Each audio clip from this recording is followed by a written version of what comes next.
What's up, Taiwan? I'm Yvonne with news from here in Taiwan and around the world. Taiwan's passports are a little less powerful than they used to be, as 5 countries have stopped granting visa-free entry. People with Taiwanese passports used to be able to enter 171 countries without a visa, but that number has dropped to 166. The countries that dropped the visa waiver include Kazakhstan, Colombia, and Botswana. The Foreign Ministry says this could be because of Chinese interference.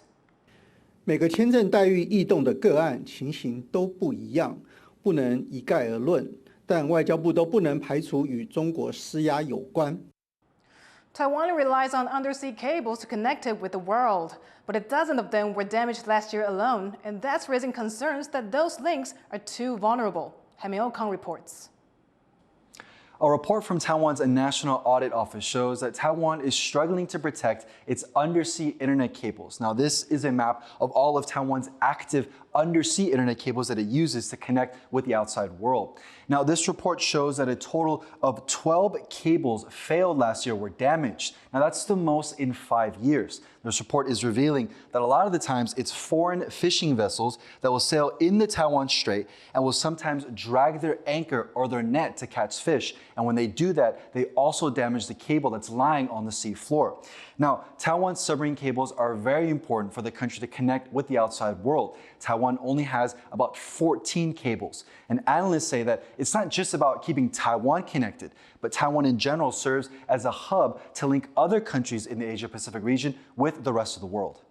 它对于整个印太区域的国家也很重要。首先，在技术上，目前这些海底电缆，大概承载这大概90%以上的这个data link， 因为你走这个低轨卫星，它速度还是比不上这个海底电缆，这些 cable 都是连在一起的。所以如果说这个海底电缆破坏了，那对于印太区域的整个资讯，还有就是经济都会造成重大影响。 Now, going back to this report, the National Audit Office has identified 2 cables that just keep on getting damaged. The first one is cable number 2, which connects New Taipei City, one of Taiwan's largest cities, to the outlying islands of Matsu, Dongyin Island to be exact. Now, this cable is suspected of being damaged by a foreign fishing vessel on the 2nd of February. The second cable that keeps on getting damaged is cable number 3. Now, this one connects Taoyuan City, which has Taiwan's largest international airport, again to the outlying islands of Matsu, this island now being Nangan. Now, this incident is apparently the cable was damaged by a cargo ship passing through. But what's interesting about this scenario is that that incident ended up knocking out power and internet connectivity for 10,000 homes in that area. So Taiwan had to struggle with getting that connection back up in a short amount of time. Now, the question is now what Taiwan can do to protect these internet cables and if it can maybe switch to an alternative like satellites. Well, to see if that's possible, I spoke to Alan Liska. He's a threat intelligence analyst based in Virginia. You know, cables are really important, and you're never going to be able to get the kind of bandwidth and connectivity that you get through these cables over satellite, but you have to have something, right? You have to have that backup, and satellite is the best alternative to that. I mean, we can't really go back to telegraph and Morse code. So, your choices for high-speed networks are cable and satellite. So there should be a lot more investment in satellite overall. Now, Alan, this report shows that it's actually fishing vessels that are sometimes scraping the bottom of the ocean floor when they're fishing or anchoring and damaging these cables. Given that, should Taiwan be working with other countries and advocating to better protect this kind of infrastructure? So it's actually, there are specialty companies that do that keep subs in the water kind of all the time prepared to do these cables, because cables break all the time. And again, it's not always nefarious. Weather can do it. You mentioned the fishermen who hit it. So they can be repaired, and they can be repaired surprisingly quickly. We've gotten very good at figuring out where that is. The problem is when it starts mounting like this, when there are 14 breaks over a relatively short time period, even with the preparedness that we have in place, it is really hard to keep up with all of those. You've seen there have been governmental reports from Taiwan, from Singapore, from the UK, very much emphasizing how much more attention needs to be paid to how we're protecting our cables. And I think that's going to be a bigger problem going forward. And of course, as global conflict escalates, suddenly these cables become a much bigger and more important target, and so they have to be protected. That was threat intelligence analyst Alan Liska speaking about Taiwan's undersea cables. Several people in Kaohsiung were hospitalized after an electric motorbike battery exploded while charging. Exploding lithium batteries are causing a growing number of fires in Taiwan, posing a risk to people from all walks of life.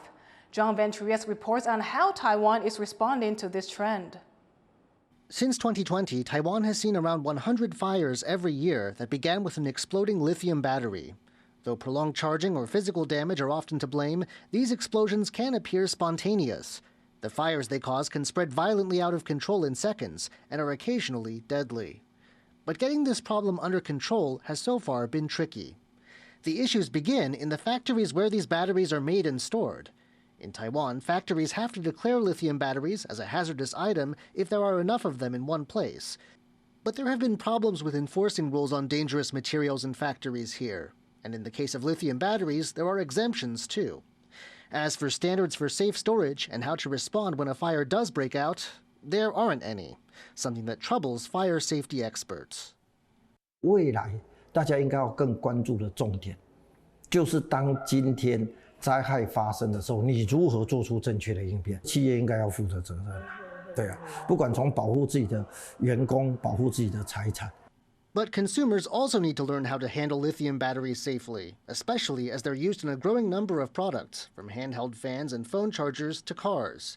Safety tips include avoiding charging batteries overnight or throwing them in a trash can. 锂电池不论是在存放，或者是说在工作中充放电的情形下，是要在通风散热良好的环境去作业。那再来，我们要避免说锂电池有这个比较极端的，像是碰撞、挤压，或者是说长期的震动。 This growing fire risk has been felt most acutely by Taiwan's fire departments. Fires in electric vehicles are especially hard to put out.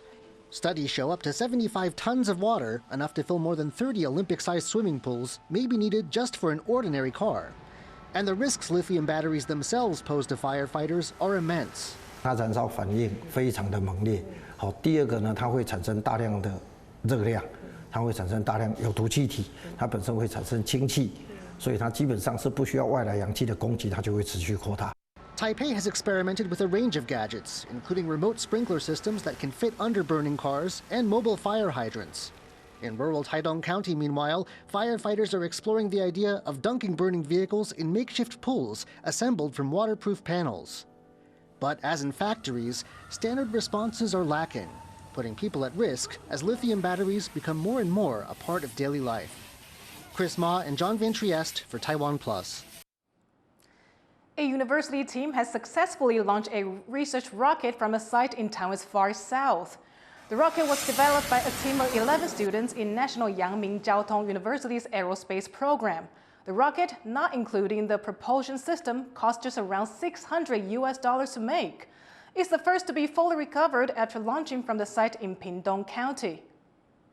就是让他们真的去读出一个火箭系统，然后让他们去真的去跑一次就是火箭发射的流程。特别设计成就是未来如果要作为教学或者是竞赛用途的一个火箭，所以就成本其实不高。那也有放置降落伞，就是希望它能够回收回来。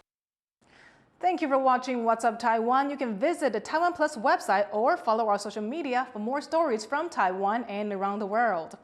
Finally, check out this water park in Spain where dogs can splash around to enjoy the summer. I'm Yvonne Young. Take care, and I'll see you next time.